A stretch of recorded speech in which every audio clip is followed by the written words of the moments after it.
बात है 9 जून की। 9 जून की सुबह अपार्टमेंट के बाहर कुछ दोस्त घूम रहे थे। उन्होंने देखा एक नाले के साइड में कुत्ते एक लाश को खा रहे हैं। जब उन्होंने पास जाके देखा तो वो सही में किसी की लाश थी। और उन्होंने जब सिक्योरिटी गार्ड को बताया अपार्टमेंट से, तुरंत उसने पुलिस को कॉल किया। तुरंत ही पुलिस वहाँ पर आई। पुलिस वालों ने लाश को पोस्टमार्टम रिपोर्ट के लिए भेजा। रिपोर्ट से पता चला कि उसकी इतनी बुरी हालत है। फिर उन्होंने आसपास के थाने में देखा कि किसी ने गुमशुदा की कोई रिपोर्ट तो दर्ज नहीं करवाई है। उसके बाद पता चलता है एक माँ ने अपने बेटे 33 साल के बेटे की गुमशुदा की रिपोर्ट लिखवाई। कल रात से वह गुमशुदा है। फिर उस महिला को बुलाया गया जिसने गुमशुदा की रिपोर्ट लिखवाई थी, उससे पूछताछ करने के लिए कि वही उसका बेटा है या। फिर उसकी माँ ने कपड़े को पहचान कर बताया कि वही रेणुका स्वामी है। कल रात से 8 बजे से वह गायब है। उसके बाद पुलिस पूरी जोरों शोरों से अपने काम पे लगी। उनको पता नहीं चल रहा था कैसे हुआ, किस हिसाब से हुआ, मामला कुछ सुलझ ही नहीं रहा था। अगली ही सुबह 3 लोग आकर गवाही देते हैं कि हमने ही रेणुका स्वामी का मर्डर किया है। जब उनसे पूछताछ की जाती है तो तीनों की स्टेटमेंट अलग अलग होती है, लोकेशन सब जगह अलग अलग होता है। फिर उनका फ़ोन चेक किया जाता है। फ़ोन में पता चलता है लोकेशन यहाँ की है और उस पर बार बार कॉल आए जा रहा है। एक नंबर से 10, 15 बार, 20 बार कॉल आए जा रहा है उस दिन, एक दिन पहले। फिर आखिर में पता चलता है, तहकीकात चलती है कि वो नंबर किसका है। फिर जब सारी डिटेल निकालने के बाद जो पता चलता है उसका नाम होता superstar Darshan. The popular sandalwood actor Darshan, well, he has been detained in connection with a murder case.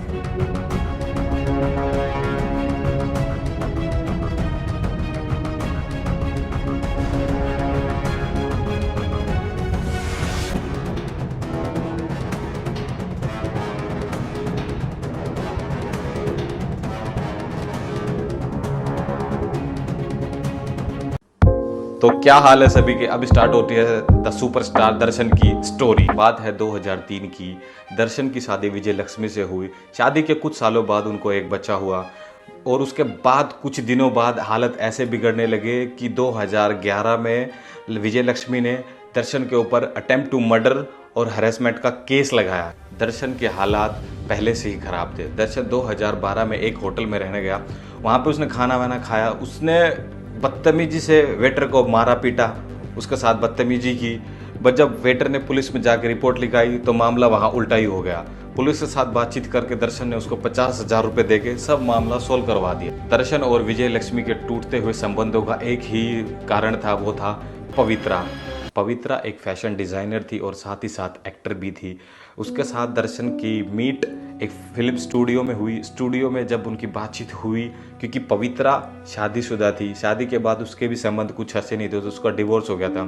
But उनके बाद उनकी बातचीत स्टार्ट होने लगी। स्टार्ट होने के बाद एक दिन पवित्रा ने दर्शन के साथ एक पोस्ट डाले जिसमें पवित्रा अपनी बेटी का बर्थडे मना रही थी। बर्थडे मनाने के बाद पब्लिक को पता चल गया सोशल मीडिया पे, हाँ, कि पवित्रा और दर्शन के बीच में कुछ चल रहा है।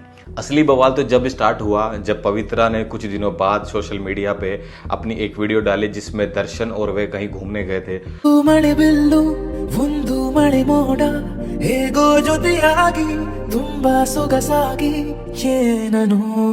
उसके बाद ही असली मामला शुरू हुआ, क्योंकि जो मीडिया थी और जो उसके फैंस हैं उनको पता चला कि प्रॉपर उन्होंने कंफर्म कर दिया है कि वे रिलेशन में है।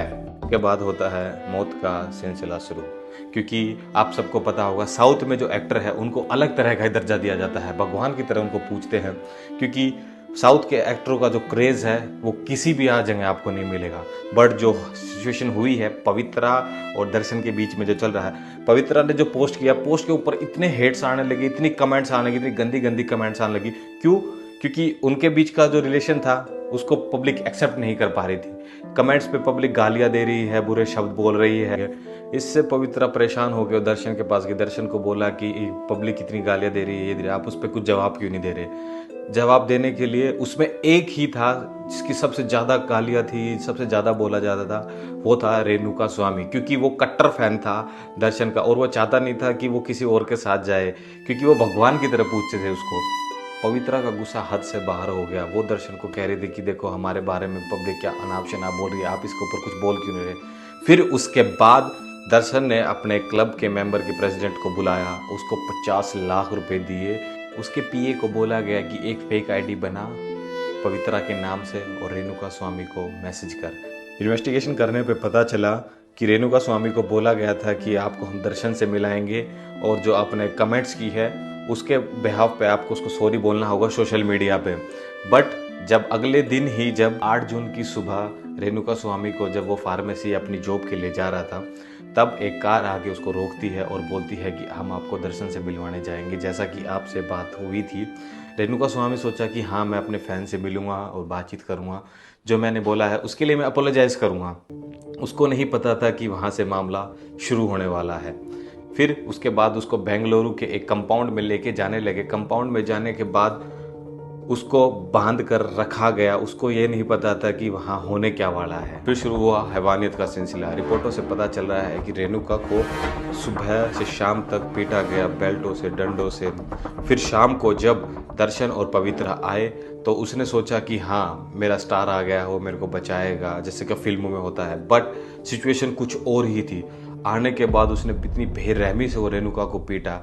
सिचुएशन ऐसी बताई जा रही है कि इलेक्ट्रिक शॉक दिए गए उसके, जब वो जिंदा था उसके बताया जा रहा है रिपोर्ट्स में कान कट किए गए थे। इतनी बेरहमी से मारा गया। उस 33 साल के आदमी को आज तक उसके ऊपर कुछ रिपोर्ट नहीं थी, कोई केस नहीं था। वो शरीफ आदमी अपने घर से काम करता था, आता जाता था, फैमिली का पूरा ख्याल रखता था। बट उसको क्या पता था कि सिचुएशन इस हद तक बिगड़ जाएगी, एक कमेंट्स के ऊपर ये हालत हो जाएगी।